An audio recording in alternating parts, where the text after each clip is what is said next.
Right, let's do a quick overview, preview, unboxing thing of this Quarq Dzero.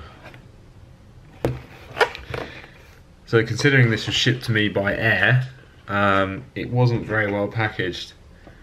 This is quite a sensitive transducer, sensor transducer, power meter, and you know, there's just not much packing in the box. So when I received it, this box was in a bigger box, and this piece was just flapping around.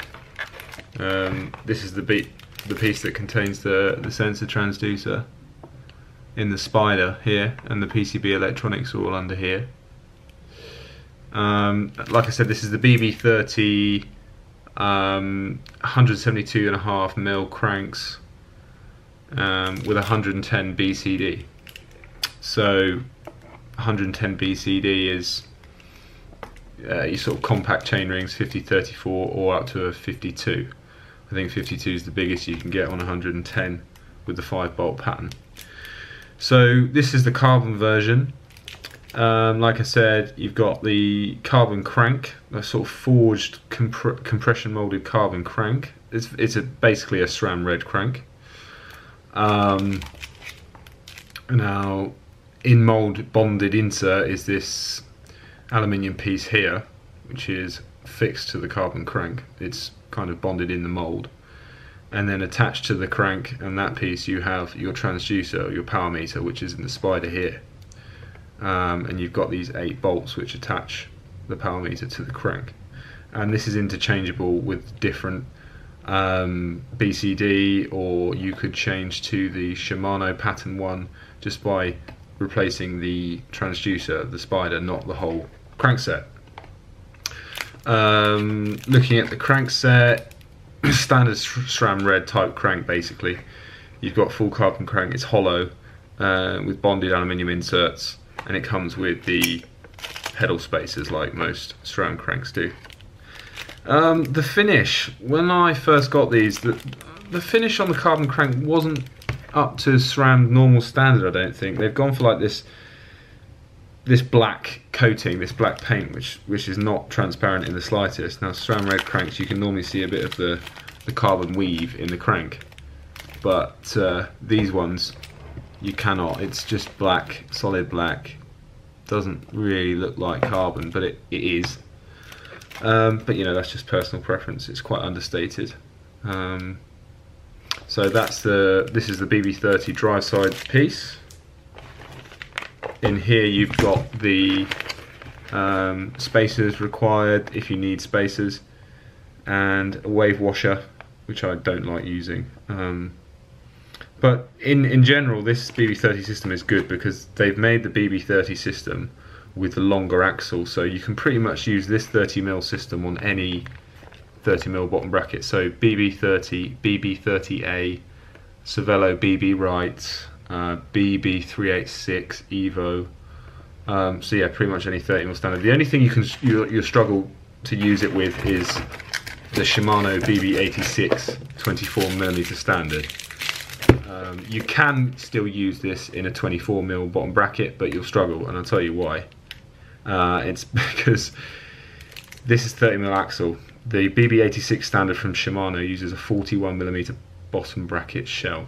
That leaves you 11mm to fit two ends of the bearing in, basically. So the bearing is going to be 5.5mm thick. If you take into account the 2 races of the bearing, let's say 2mm each, then you end up with balls in the ball bearing that are tiny, and that's why they use a dual row. And those kind of rotor 4130 bottom brackets don't work, they just wear out too quick. So if you've got a Shimano bb86 that you get on a Giant or a Canyon or a Trek, some of the Treks, I recommend getting this in the GXP format, which is 24mm on the drive side, 22mm on the non-drive side, and that will give your bottom bracket bearings a lot more thickness, and it'll just last longer. So yeah, but this for a bb30 bike is absolutely ideal. So on the non-drive side crank is basically exactly the same form on the crank arm. Comes with the pedal washers again. You do not remove this piece. The axle is bonded into the carbon at this end. I've assembled it here with the spacers required for bb30 assembly. And this is your preload ring. This is a little screw device to preload the bearings, which is quite neat. And on this end you have a tapered spline fitting, like you would on a GXP, a SRAM GXP crank, but this time in a 30mm. And I like the way they've obviously hardened this aluminium axle. Sometimes if you use the raw aluminium without any, I mean they're all heat treated, but this looks like a hardened coating. And I don't particularly like running aluminium axles straight onto steel bearings because the aluminium is softer and it can wear. But this one, they've gone for some sort of hardened blackened coating, which should give it a bit more life. And the same on the spline here. The important thing about the spline is you must torque the other side of the crank to at least 50 Newton meters, or really bloody tight, because if you don't and the crank is sloppy on this side, you'll wear this taper, and this tapered spline is essential to mate perfectly with the female end on this taper. And if those tapers don't mate because you've let them get sloppy and it starts to wobble, then you'll never get it tight again, and the crank bolt will always be coming loose. So always tighten this down to around 50 Newton meters. I mean 54 Newton meters is very specific, but in layman's terms that's fucking tight. So yeah, fucking tight. I mean, if you imagine 5 kilos at a meter, that's around 54 Newton meters. So yeah, it's pretty damn tight. What else can we say then?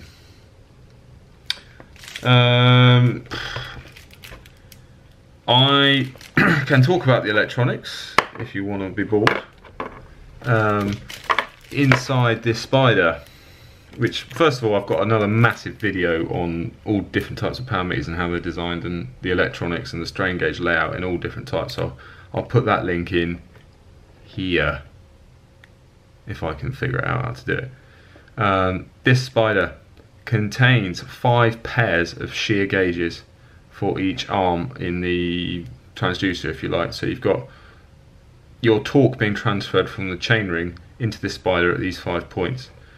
Now, between these 5 points on the spider and the crank, there are some designed flexible ligaments. On each ligament you have a pair of shear gauges, and by using a Wheatstone bridge arrangement and some strain gauge amplifiers and the low voltage excitant from a battery, you can measure a change in resistance due to strain, which comes from the torque, calibrate it against a known load, and there, hey presto, you have a voltage output or a torque or power output, and it doesn't matter what you call it, it's the same thing.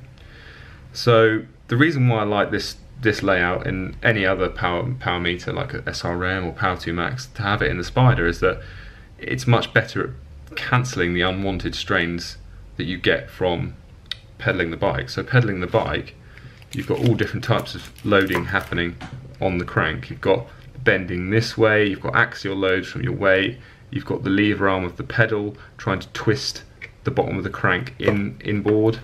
Yeah, so there's lots of parasitic loading that happens on the power meter, and what stages do is they stick the strain gauge here as like a shear beam load cell arrangement, and that's fine, but it's still more noisy. The signal is noisy because it's more difficult to get away from these parasitic strains that don't contribute to propelling the bike forward.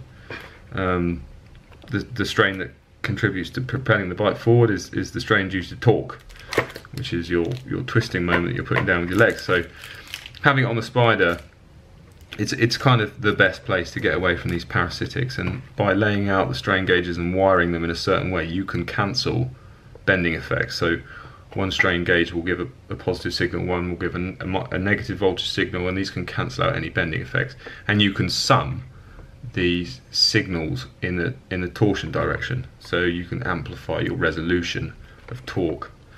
And it's similar to the way SRM or Power 2 Max does. I mean, SRM uses a lot more gauges, and the electronics are a bit more expensive. But you know, that's a ridiculously expensive piece of kit. So yeah, this piece is aluminium. The transducer is aluminium, I believe. It could even be steel, actually. Using aluminiums for strain transducers isn't ideal. Steel is a better sort of sensor material, due to something called creep, but we won't get into that.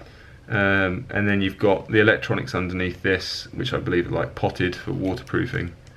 And your circular PCB, your circuit board, is in here, and then the coin cell battery is in under this knurled nut here. And that's quite easy to remove just to replace the battery. And the power meter wakes up by just spinning it once. You can perform a zero offset, and it's not calibration. A lot of people say, oh, I calibrate my power meter every time you ride, and you don't. The calibration is done by the factory. You cannot do the calibration at home. What you're doing is a zero offset. So you're taking a look at the static output of the sensor under no load, and if it's drifted, what you're doing is applying the equal drift but in the minus direction to basically re-zero your power meter, so your readings are consistent. That is not calibration, that's something different. Calibration is done in the factory with a known weight, static weight, to provide the torque and power, or it's done dynamically on a dynamic torque rig. So yeah, you got all these different spaces. This one would go on the non-drive side for bb30 applications, so a Cannondale, something like that. Sorry, that one would go on the drive side. And to take up the thickness on the non-drive side on bb30, you have this spacer in here, which I think is, which looks about 3 or 4 mil, plus the preload adjuster. And I like these preload adjusters; they work quite well. You have a similar type of thing on the rotor power meters, or any rotor crank. I'm just going to move this box now because it's pissing me off. Now the weight, it's a bit heavier than what they state online. The weight is around 600 grams for the setup, as you see it here, minus these bits of paper and shit here. It's just a calibration certificate and a barcode type thing. The weight is around 600 grams. I think they're quoting like 559 or 560 or something. But yeah, I mean, it's not massively different. But for the benefit you're getting of the power, it's not a big price to pay. I did own some SRAM Red cranks, so I still got them, some GXP cranks from about 2013, and I have to say I do think the finish is better on those than it is on these. Just the finishing of the carbon and the paint and things like that. There's a few bubbles and a few blisters in the paint which you wouldn't expect for something so expensive. I don't know if you can see, but between the carbon and the aluminium, let me get the camera to focus on this. Yeah, between the carbon and the aluminium bonded in piece to the end of the crank there, you have some like bubbling on the paint. There we go, you can see. That's probably to do with some sort of like electrolytic link between the two materials, and it's caused a bit of outgassing. I don't know, but it's just, yeah, it's not great, is it? It's just bubbling paint. Like, it's kind of a cheap finish. I haven't checked the how good these tapered splines mate together, but like I said, doing it to the right torque is absolutely crucial if you want to have a long life in that spline. But yeah, it's not much else I can say really, apart from it's probably one of the most popular power meters of 2017 to 2018. I think it's good value as well, considering you're getting the carbon crankset and a 5-arm strain gauge torque transducer, and they've got the app on there, the Kelvin app or something it's called, where you can do the firmware balls and all that stuff. Yeah, I think it's pretty good value as power meters go, comparing to like a single-sided Stages system. Now, why I would not recommend a Stages? Well, a Stages is a power meter that has been made from something else. It's an adaptation, it's a piggyback system. This is a power meter which was designed from the ground up to be a power meter. right? They haven't added anything, they haven't stuck anything onto something.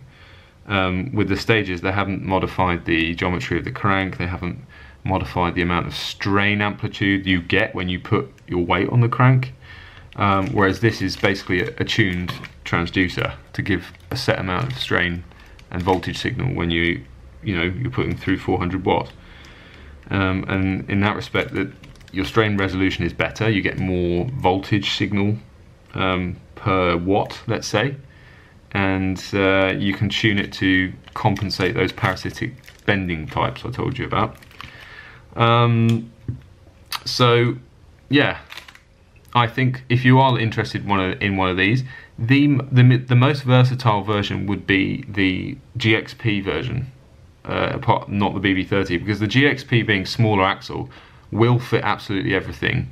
Yes, you need some adapters or a special bottom bracket, blah blah blah, but you can fit a GXP to pretty much any bike out there.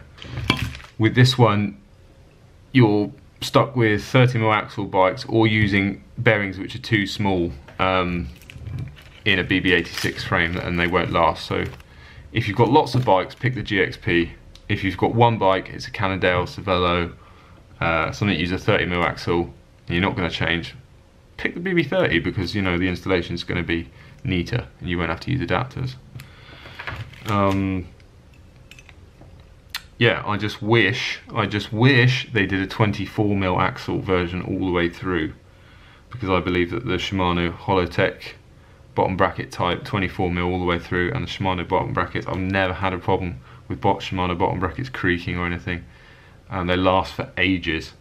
And the good thing about the Shimano bottom brackets is you don't have a metal to metal interface in the axle. You have your steel axle and then a hard Delrin plastic cup, and it's just a nicer interface for the bearing and axle, and you don't get that wear, that sort of fretting or polishing of the axle over time. Yeah, but they can't, because Shimano have a patent on the 24mm axle. Yes, you can get a Rotor 3D24, but I imagine Rotor as a company won't be around for much longer. So yeah, the Quarq Dzero should be good. Give it a test. I mean, I've not read any bad things about these in terms of their drift or their signal output over a decent amount of time. So we'll get it going and report back on how it goes on the bike, I suppose. Nice.